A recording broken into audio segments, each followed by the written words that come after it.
Hi, everyone, and welcome to Seek This Week. Every Thursday night, we hold a town hall meeting where we provide you updates on federal, state, and district educational guidance, updates on mental health, evaluations, transition planning, community issues, and other important issues that are important to families of children with a disability.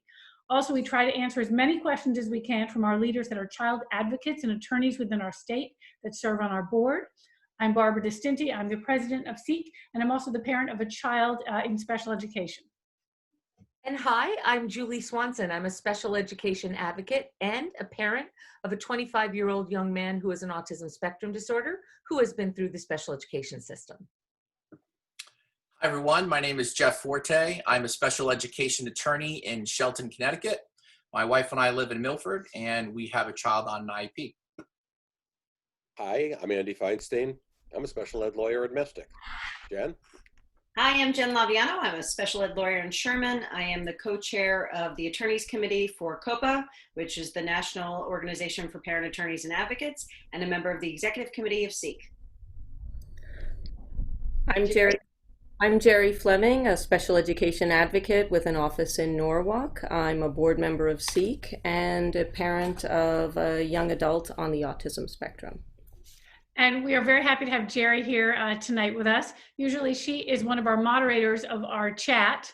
So she is not there, but tonight I believe we have other members from our board and our SEEK community. So we have John Flanders, Helen Taylor, and other people who help monitor the chat while this is going on. If you want to find out more about our board, you can find our website, which is seekct.com. Our mission at SEEK is to advocate, educate, and legislate for the 80,000 children in special education in Connecticut. We also work on behalf of kids with 504 plans and the kids that should be identified but are not. You can, again, find out more about our website.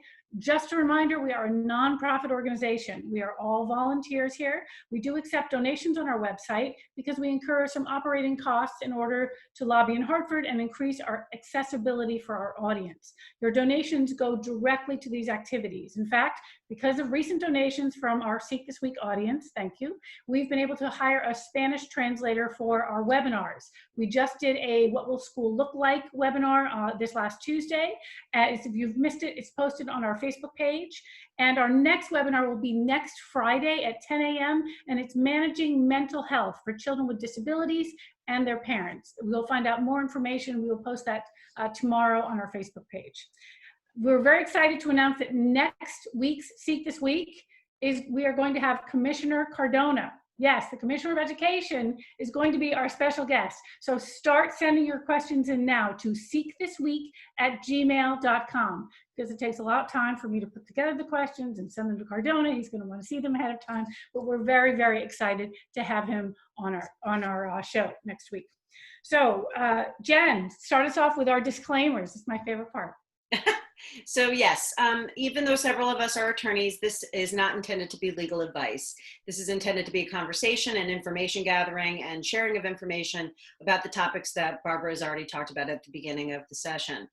We do ask also that the questions that you post on our chat, which we do read and moderate, as well as the ones you send us by email, that you keep in mind two things. One is that this is a public forum, Facebook, and so anything that you post could be seen by somebody who you may not realize is looking at your question, and that it may also inadvertently disclose your child as being a child with a disability, which you may be fine with, but if you're not, we just ask you to give it some thought.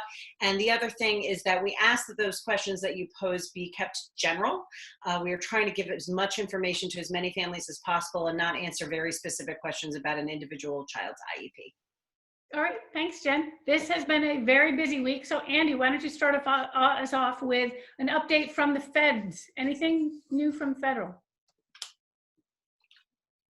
Oh, you're muted, Andy. No, total stalemate. The House has passed another $3 trillion COVID-4 bill. Senate shows no interest in moving it. The bad news is there will not be further funding anytime soon.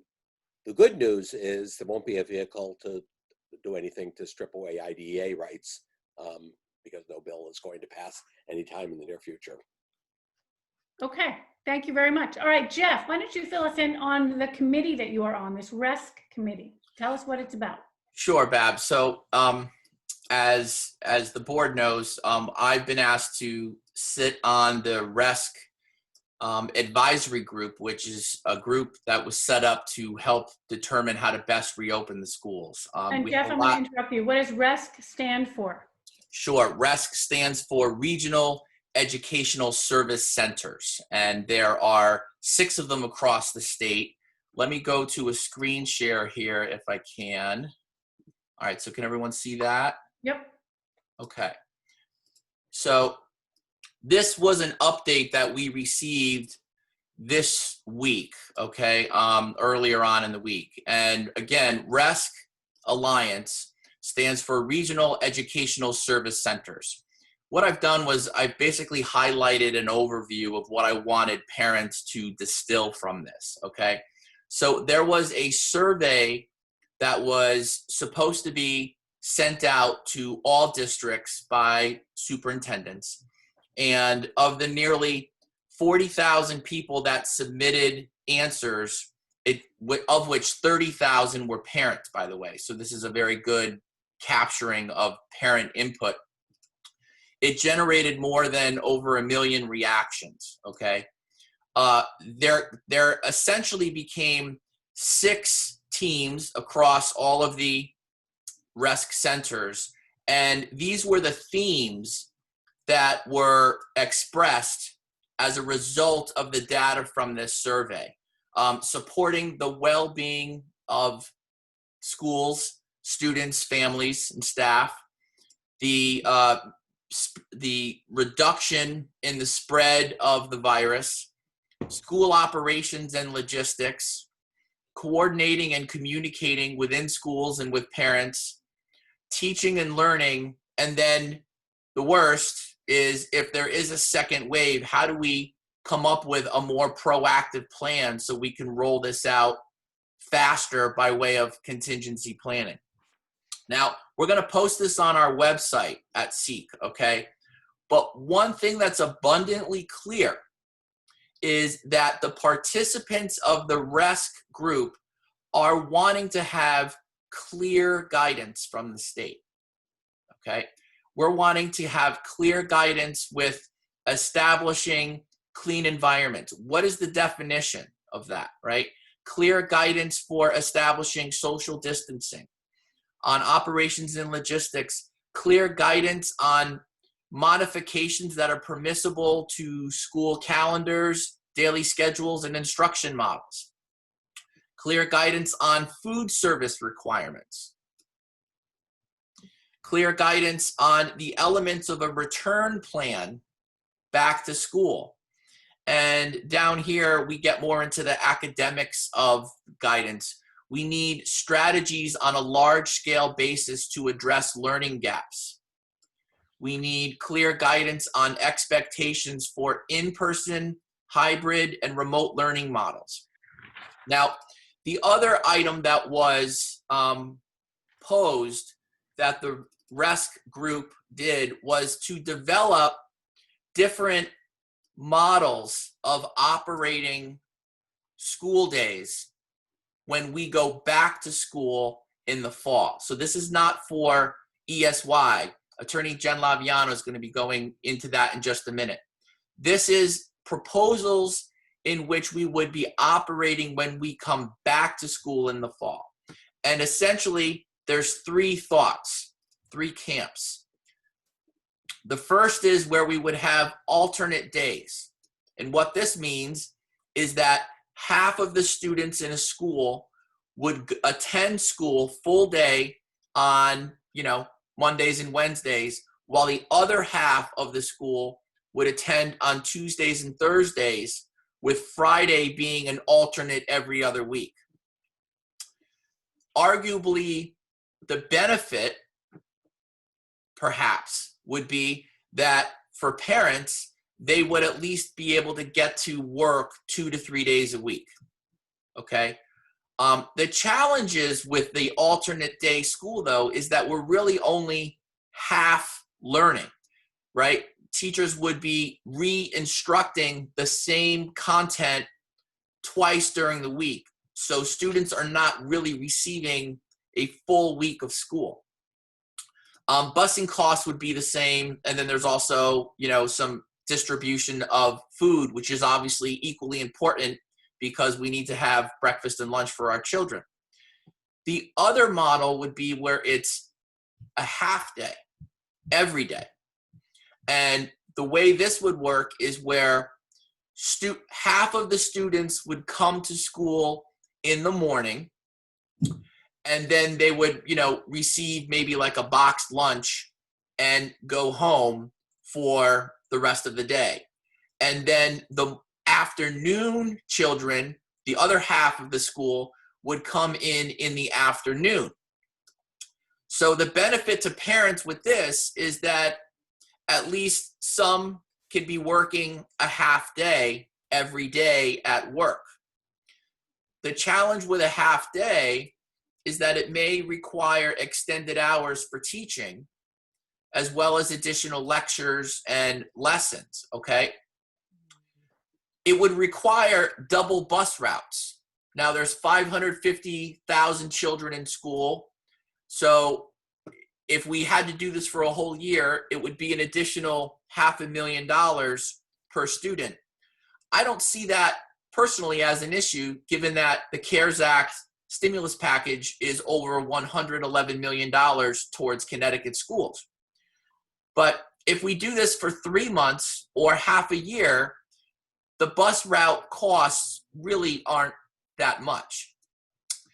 The last one would be where we continue with individualized learning at home. Again, this is for the beginning of next school year, where we continue with distance learning, and that teacher specialists or learning specialists are now evolving. So a teacher title would be evolving more into a learning specialist.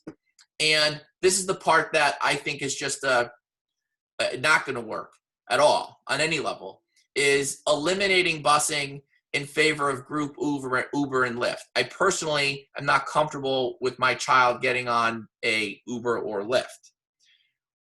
What I personally feel would be the best out of all of these three would be if we were to combine a hybrid of the half-day model and the alternate model, whereby children that are going into school in the morning then receive distance learning in the afternoon, and the children that are going into school in the afternoon would receive distance learning in the morning.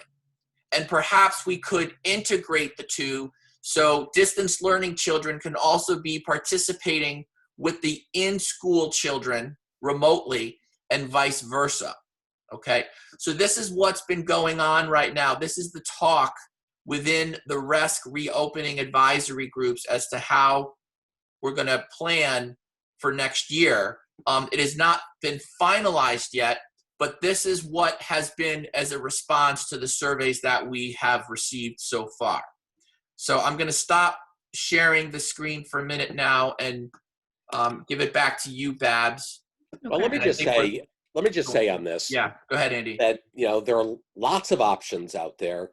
All of them have enormous problems that, as far as we can tell, and we're deeply involved in this, no decisions have been made. That's right. One of the things that's really important to note is on the previous slide Jeff showed you, there was a provision that said that what's really needed is guidance on what schools have to do.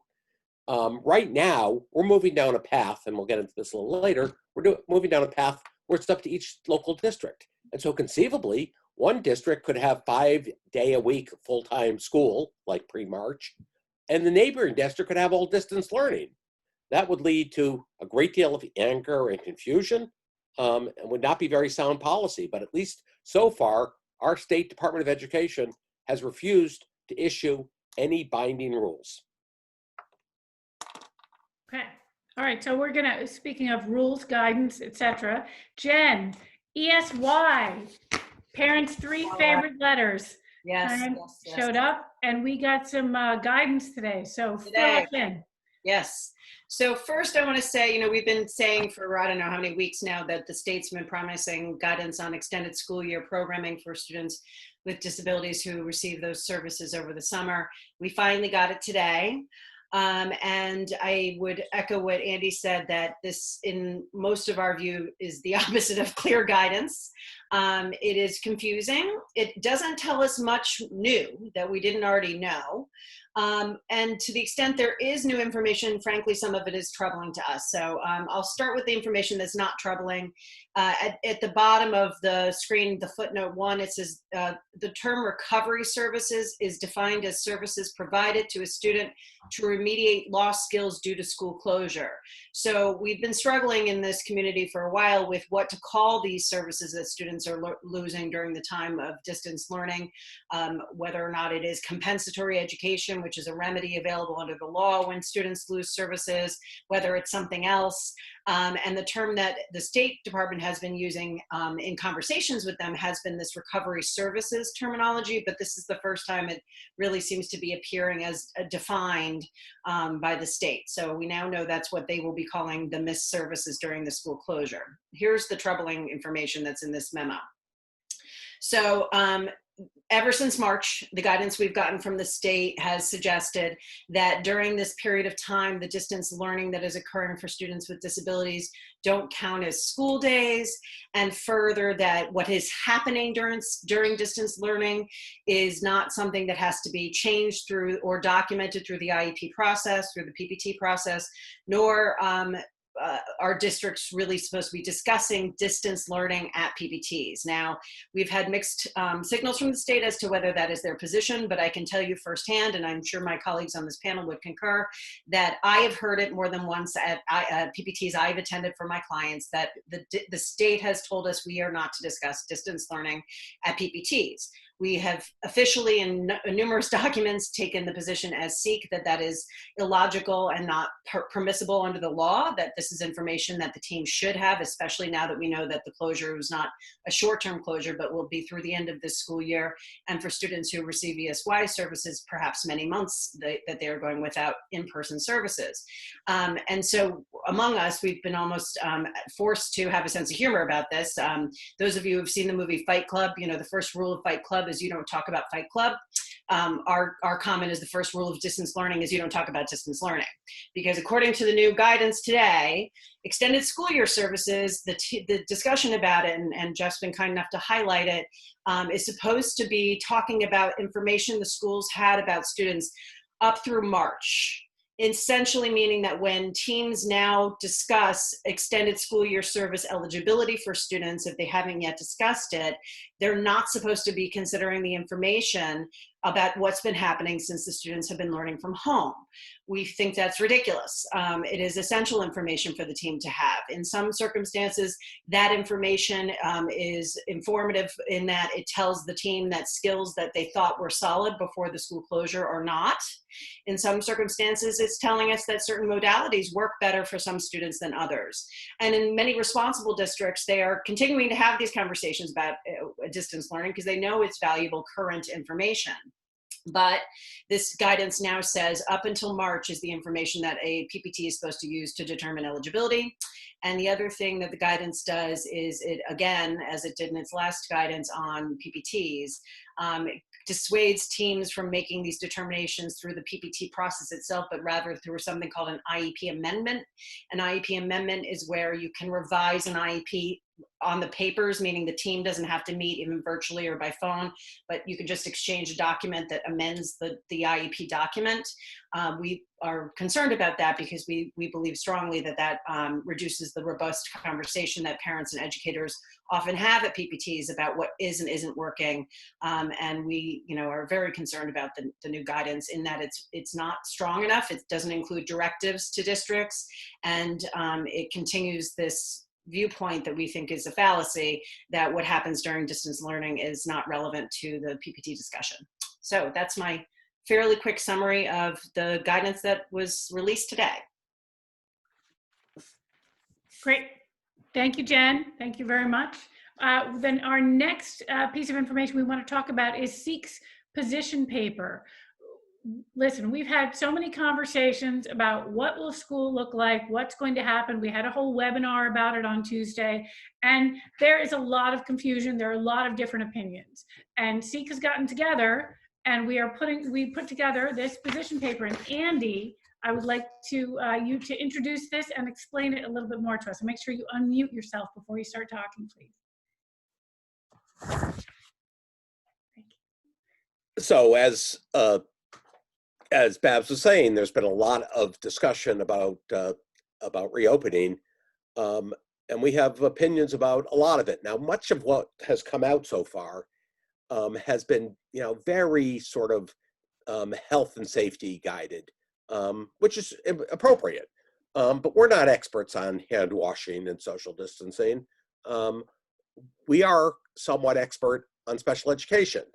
And so we put together this very comprehensive 4,000-word position paper giving our views on what should happen on reopening. And we're going to go through this paper now.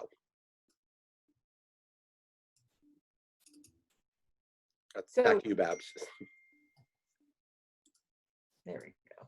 Julie, I'll have you start. So I will, and thank you. yeah, just make it as big as you can on the screen so we can all see it. Thank you. I think that The letter itself's on the website, right, Julie? Yes. yes, it is. Yes. So And oh wait, let's talk about who we sent this letter to. Andy, can you yeah. let them know who did we send this letter to?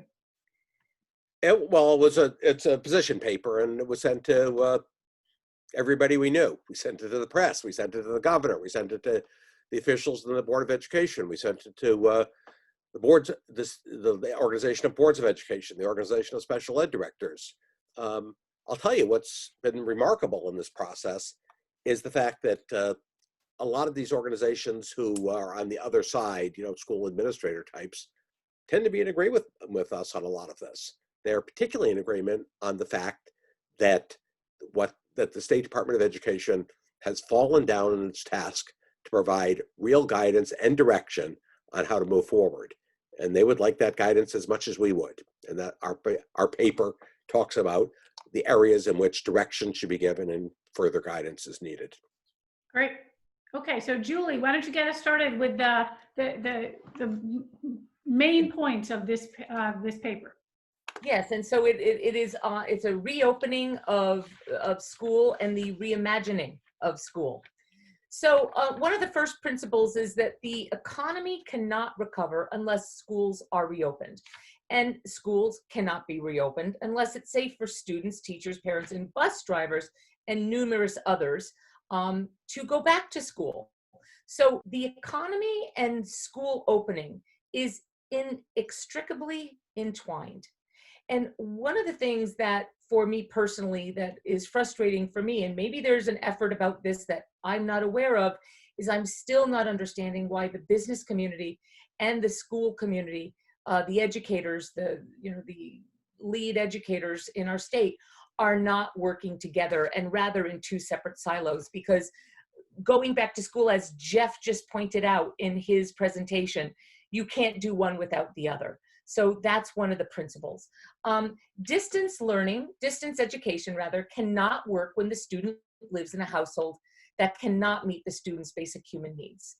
And then we go into remediation, both educational and emotional, of the losses to students from the closure is certain to be intensive and expensive enterprises. I've always said that, education, and especially for our children who are in special education, is more than academics. We have to look at our students' social and emotional well-being. And so we will go over those principles as well.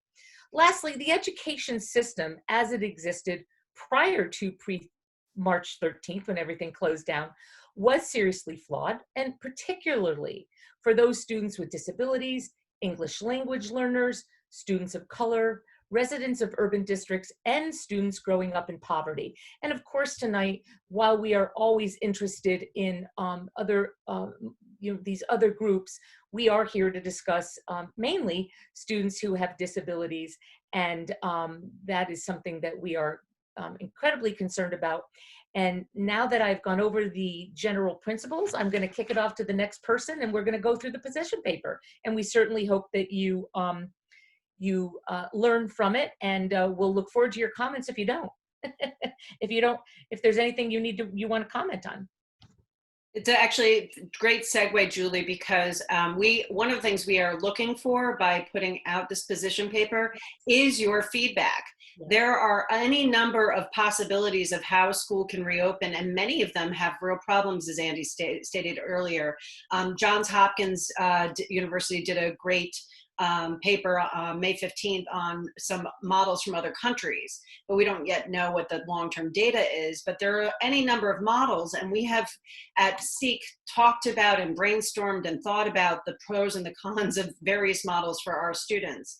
And so in the absence of strong guidance, we figured we would try to work together to put out some ideas, because we, at minimum, if we can get some feedback from parents about what they do and don't think would work, it would help us to know when we have conversations with the decision makers what your concerns are. So some of the things that we've talked about are, what if we have these hybrid distance learning models when school reopens, and or we have a reopening and then there's a need for another closure?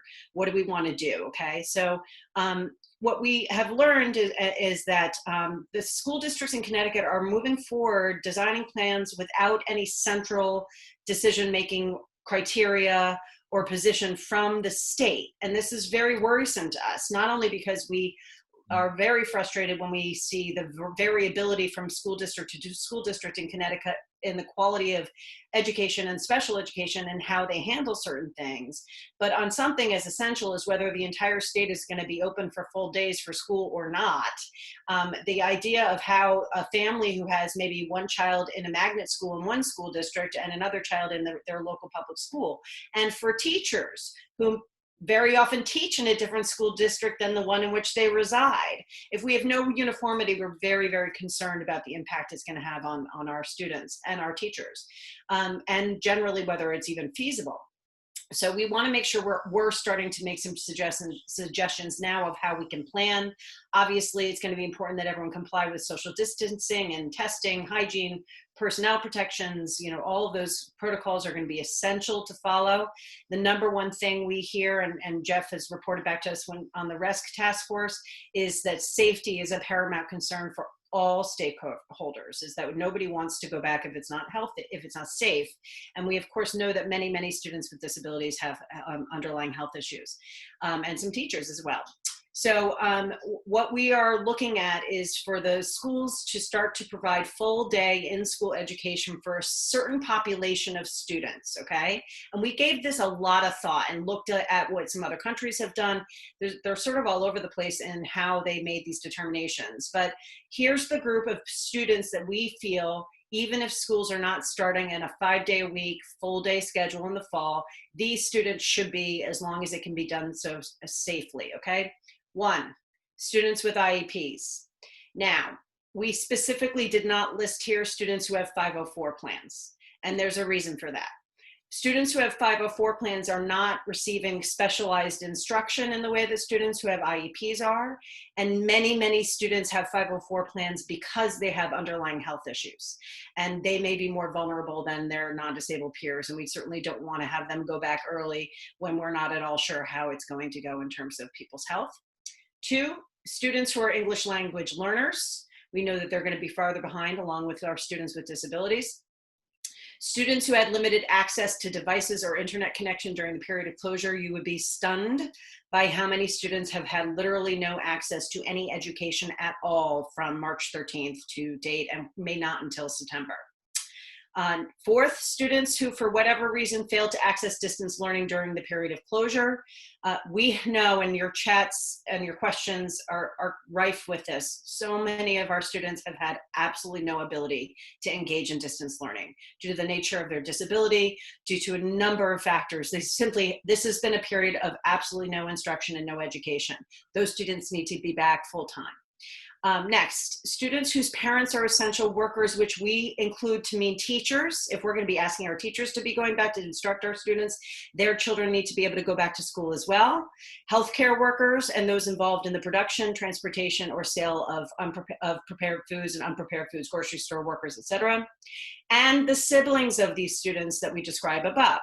Otherwise, what's a family to do if they have a student who's in 4th grade who meets the criteria above, but they also have a 2nd grader who obviously can't be home alone?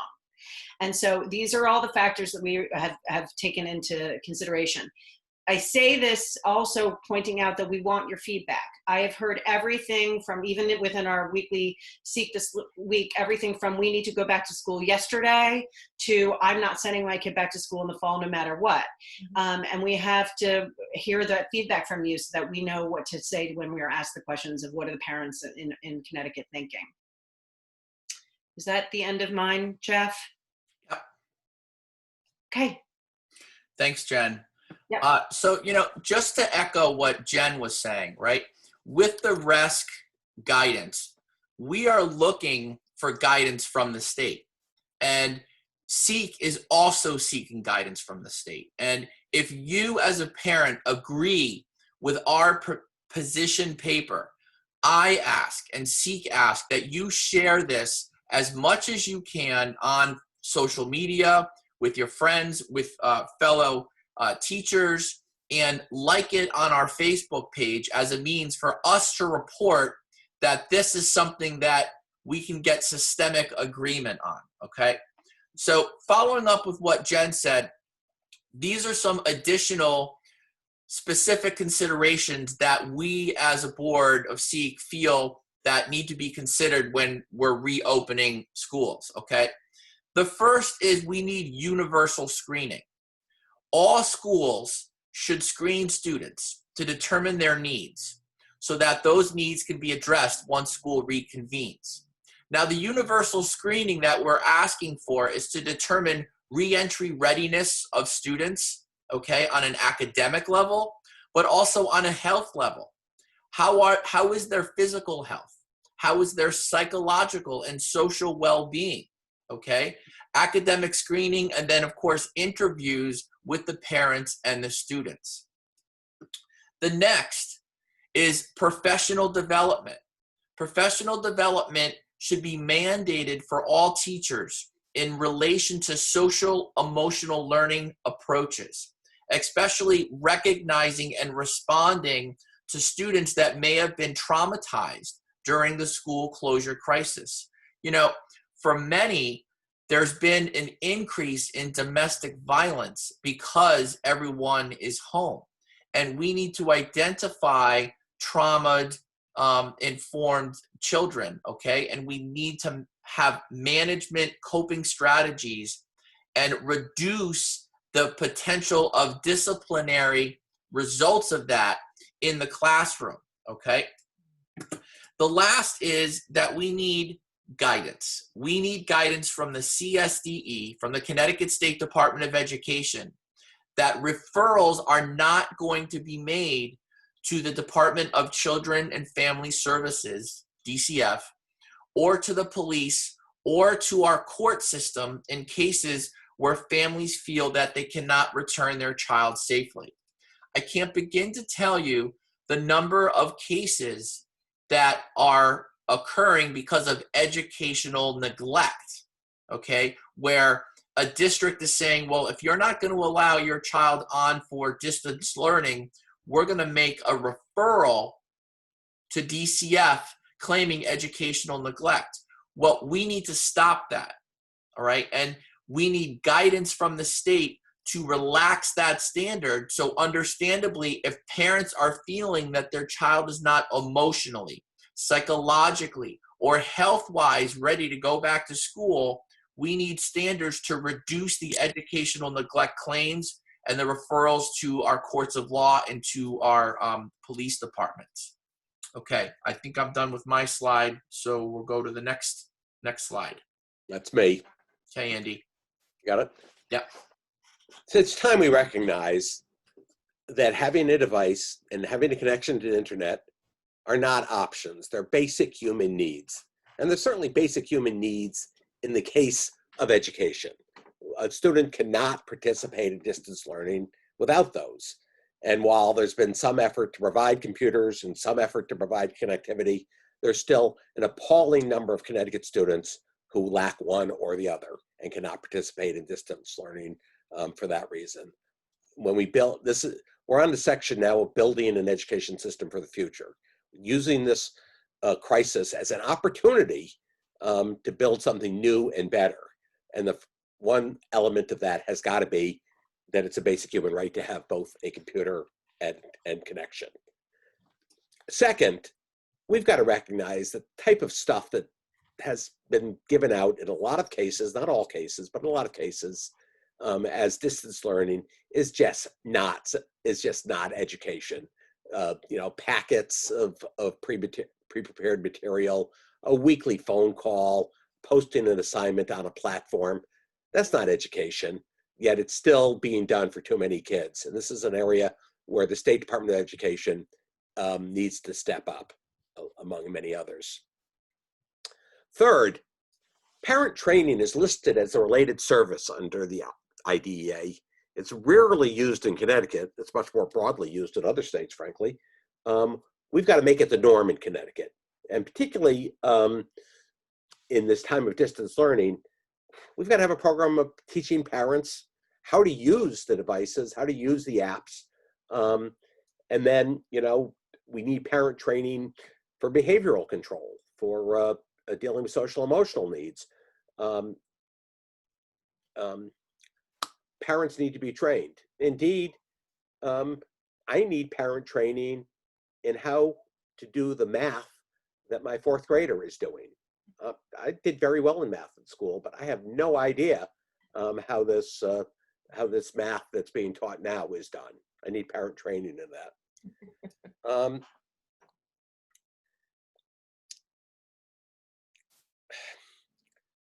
This is a more general point. We need a Department of Education that actually regulates education in the state of Connecticut. The sort of confusing, internally contradictory guidance that has been issued has caused trust to erode. I've been saying for a while that the one thing that unites us and the school administrator community is distrust of the State Department of Education, and it's gotten much worse during this pandemic. So as we move forward, we need a central body that actually sets some rules and works to create a good education system in the state. And finally, in my list, Jerry's going to have a few more items for the building the system in the future. We've known there's been inequality in the state.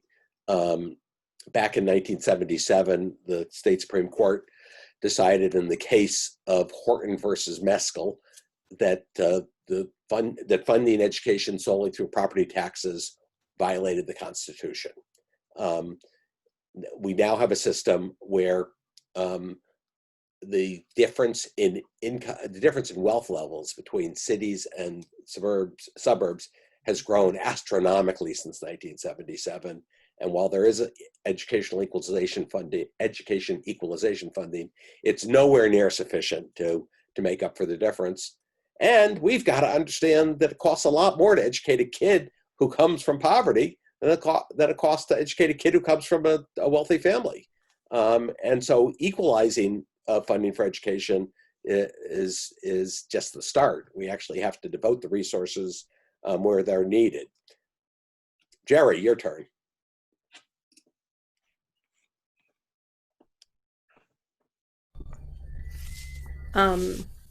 So again, to continue with creating a better system of education for the future of our state, we need to make universal preschool available to ameliorate the academic and developmental gaps that exist among the young children from low, middle, or high-income families.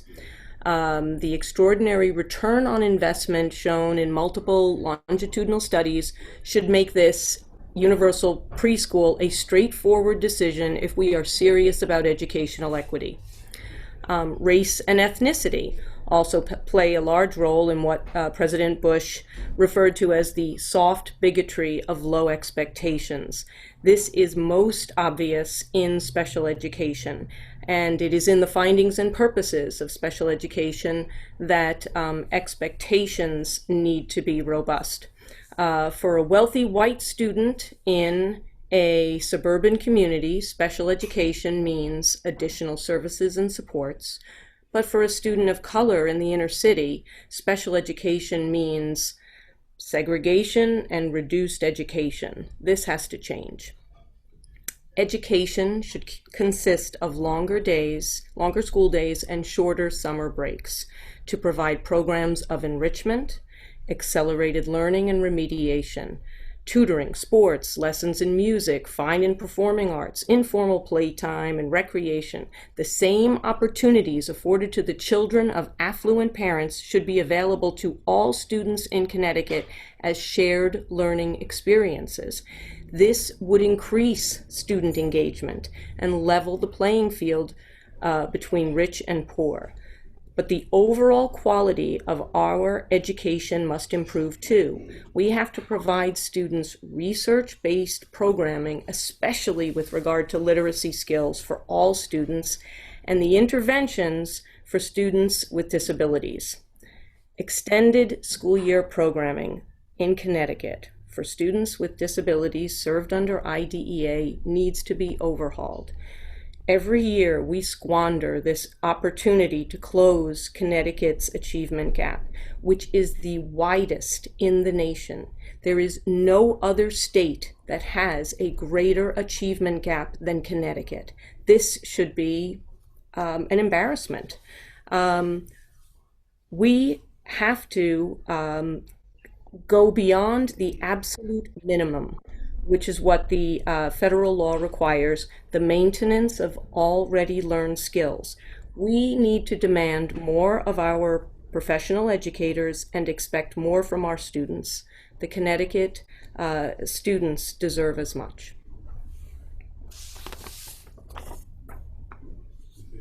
Thank you, Jerry, and thank you, everyone. And yes, our ultimate conclusion, we need to use this opportunity, okay, to create a new, vibrant, effective, and inclusive education for the future. You know, it's a chance to reconsider and revamp. So this position paper that was put together, and I have to thank Jerry, I have to thank Andy, I have to thank everyone in the board, I have to thank people on our legislative committee for putting this together, because it is, we just gave you the broad strokes, but this is an 8-page document. It is on our website. Please take a look and let us know what you think, because I keep comparing this to a hurricane. We have a hurricane of information and a hurricane of ideas, and maybe it'll work, and maybe what about this? And I do feel like overall parents, I'm confused. You know, I don't know what school is going to look like.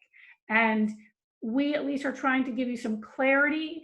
And if we could do it, these are things that need to be changed. And here's an opportunity to do it. So we can reinvent this. So let's take an opportunity to do that. So thank you, Jeff. Thanks for showing us. We are going to go to a few of your questions. We had a lot to cover tonight, so we only have a few questions. But again, please send your questions for next week for Commissioner Cardona, because I'm sure we'll have a lot of time with him to talk. So my first question is going to be to Andy, and this came from Deborah. The question is, do I need to call a PPT if I elect to continue with distance learning part-time even after all this is over? Well, let's look at the pre-March 13th situation. You had no option to ask for distance learning.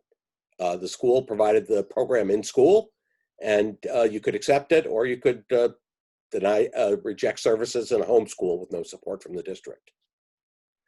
Right now, okay, there is some hope, although I don't put much stock in it, that we return to the pre-March 13th world.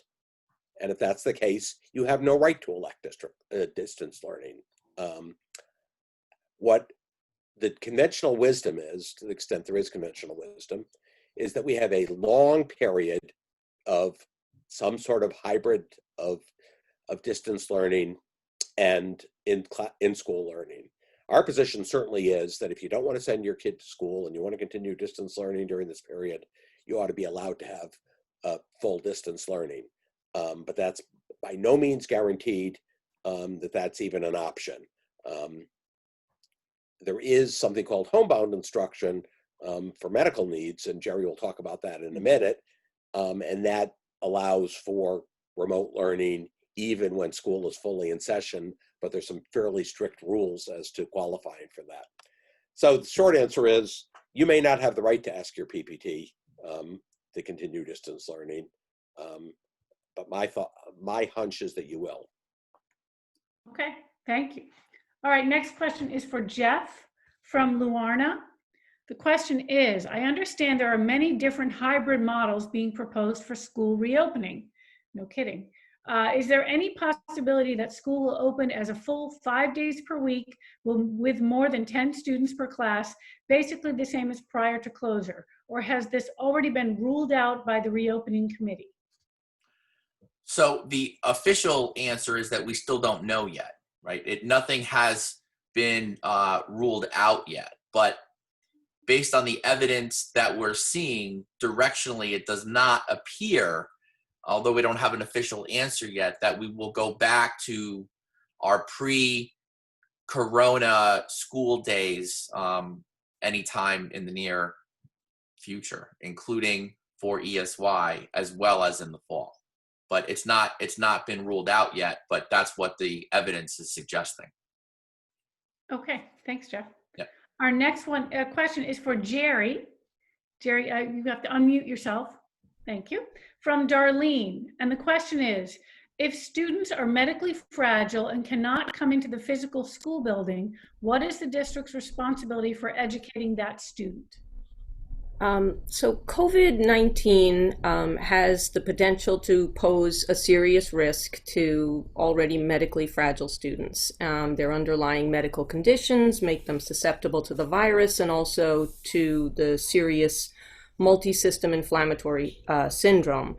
And I think there are going to be a lot of students who are medically fragile opting out for what we call homebound instruction once the schools reopen.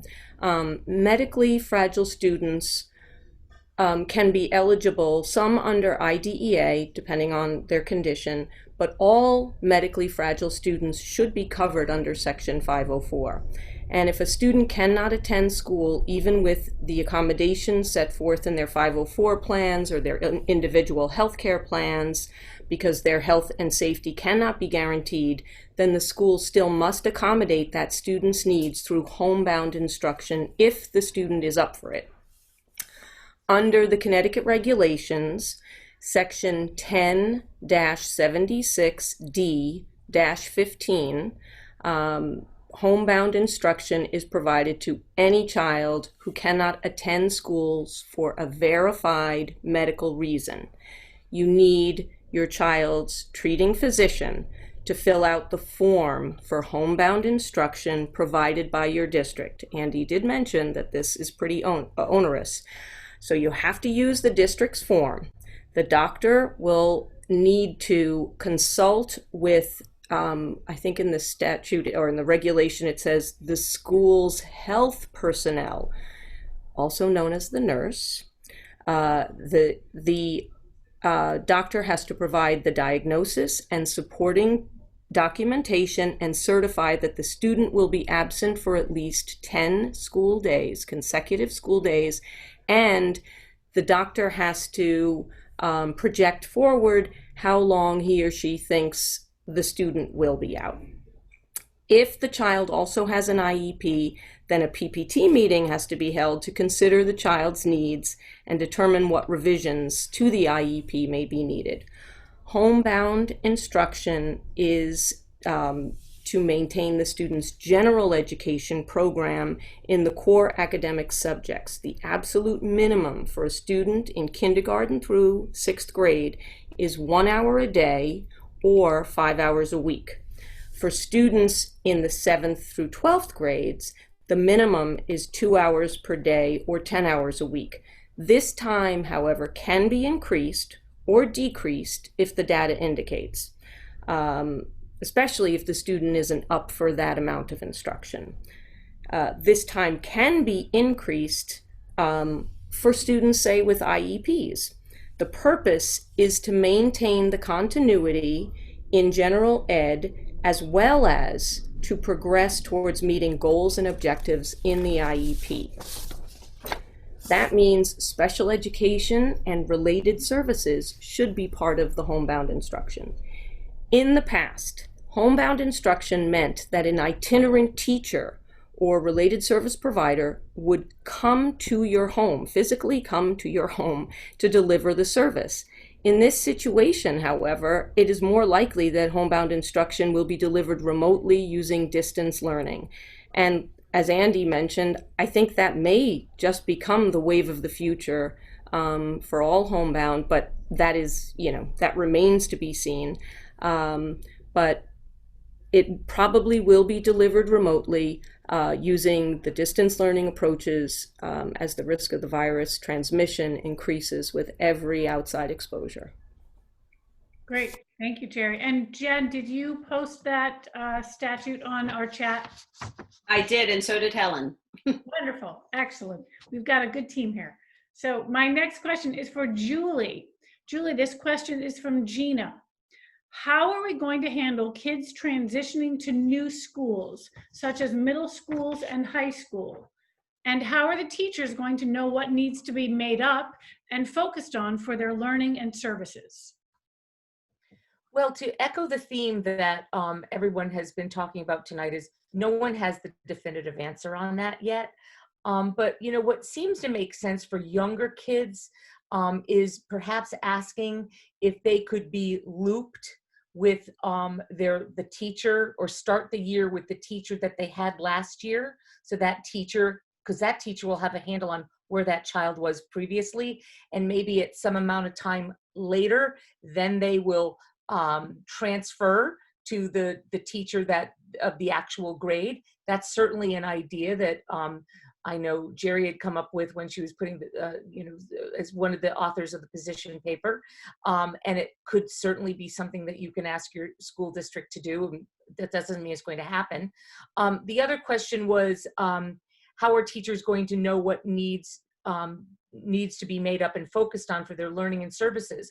Well, as we had previously mentioned, as one of our ideas about going back to school is to having 4 screenings in 4 areas, but clearly a physical health screen, a social emotional screen, and a academic screening and a parent interview. But we're certainly hoping that the state and the districts, and I do know from some of the groups that I've been involved in, that there is talk of the districts doing some sort of screening so that there's a baseline of what their students have in September. Great. Thank you, Julie.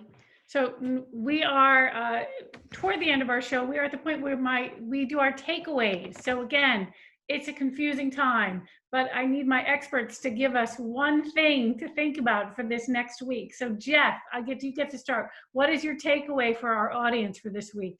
Well, I have 2 young sons, and their birthdays are about to happen. And we're trying to think outside the box how we're actually going to celebrate their birthdays. And what some of their friends have started to do is they're doing drive-bys in the neighborhoods with, speakers and everything. You dazzle your car. So I don't have a takeaway because there's just been so much guidance educationally this week that we're still trying to absorb. But my takeaway is figure out how you're going to plan for your kid's birthday in this distance learning, because that's what I'm doing right now. Excellent. All right. Nice takeaway. Yeah. All right, Andy, where's your takeaway? You need to unmute yourself. I did. Oh, good. For all my complaints about particularly the State Department of Education and the stories I've heard around the state, I've got an 11-year-old who has just a super remote learning program. He's making excellent progress. I think he's making it through the same curriculum he would have made through otherwise. His special ed case manager has a consult with him every day, and when he has problems, he calls her. It's an extremely good program, and my hope is that other districts have good programs like that as well. Great. Thank you. Jerry, welcome. You get to have a takeaway. Did you? What would you, again, what you want people to think about, a little piece of information, whatever you'd like to do for the next week? I think my takeaway from today's Seek of the Week is that it seems a fool's errand to expect 200 districts to invent the wheel, not even reinvent the wheel, but invent the wheel for themselves. And that we need binding directives from the Connecticut State Department of Ed so that a program like Andy's son is receiving is the norm across the state. Terrific. Julie. Well, I've started attending many PPTs in the last few weeks, as I know everyone on this panel has, and other advocates and attorneys throughout the state. And I know that you as parents are probably starting to plan your own PPTs with your school districts. And so the trend that I've seen is that some districts are offering teleconference, just by telephone, PPTs, and others are doing it through Zoom or Google Meets, which is more of a video based. Now, I personally like a video based because when you can't see a person's face, you can't read body language, you don't know when somebody's beginning to talk or whatever. So if you've been offered just a conference, don't be shy to say, can we make this virtual if in fact that's what you want? And I mean video wise. The other thing is that when we are in the brick and mortar world, parents have the right to audio tape their PPT meetings. This has taken on a new meaning now, whether it's teleconference or a video conference. When the school district is hosting, whether it's teleconference or video, they're the ones who are hosting it on their platform. So don't be shy if you want to audio tape and say, could you please give me permission? And that's something they have to do, through the software or the hardware or whatever it's called, to say, yes, I'm going to give you permission to tape. But don't forget about how you're going to audio tape the meeting, whether it's tele or video conferencing. And I've come across this as my tip because I've been living it for the past few weeks, and it's become one of my little pet peeves. So I thought I'd share it with you. Thank you, Julie. All right, Jen, unmute yourself and tell us your takeaway for the week. Okay, my takeaway for the week is this. One of the questions we've received repeatedly, not just tonight, but almost every time we've talked about the possibility of going back to school, is how we're going to get very young children and some of our students who have a difficult time behaviorally and otherwise with keeping masks on our faces and washing hands and all of the protocols that the health officials are saying will need to be in place to keep us safe. And this may sound very cynical, but I think, and we've advocated that we use some of the time over the summer, regardless of what happens with ESY programming, to start training parents on activities they can do at home with their children to start preparing them and desensitizing them for this reality that when school reopens, if they're going to be in the building, they're going to have to follow these protocols. But this sounds cynical, but I hope that this is teaching a really important lesson that we've been saying for a very long time, that these life skills that our children need, which are often, in my experience, not taken as seriously at the PPT level, are going to be taken very, very seriously when we realize quite how profound the damage could be if they're not followed. And Jen, can I add something to that takeaway? Go for it. I would go one step further, and for many students, and not all, but for many students, especially those with developmental disabilities and perhaps autism, and obviously it depends on the child, that these adaptive daily living skills, mask wearing, washing of the hands, being under instructional control so somebody doesn't get within 5 feet, et cetera, that these should actually be IEP goals and objectives, because these are adaptive skills that not only do they have to have these skills in school, but they need to generalize them outside. And so I would, in some cases, go one step further and say, these really need to be IEP goals and objectives. Couldn't agree more, Julie. Excellent. Thank you all very much. Thank you out there very much for joining us tonight. Again, we're back next week with Commissioner Cardona from the State Department of Education. Very exciting to see him. Please start sending your questions already to seekthisweek@gmail.com. Don't forget, we have a webinar on mental health next Friday, 10 a.m. If not tomorrow, week from tomorrow. Okay, I know the days are blurring because they are for me. I just want to take a look at our website, please. All the stuff, our position paper, all this is on our website, the rest information. It is seekct.com. And a gentle reminder, we are a nonprofit. We gratefully accept donations. We, again, all your money goes directly to providing access. And so we have a Spanish translator for our webinars, and that's because of you. So thanks again for spending another hour with us. We really are trying to be a voice of reason for you to listen to. If you have any questions, contact us on our Facebook page. Send a message to seekthisweek@gmail.com. Doesn't have to be a message for Cardona. It can be a question for us. So thank you very much, and good night, everyone. Good night. Thank you. Bye-bye.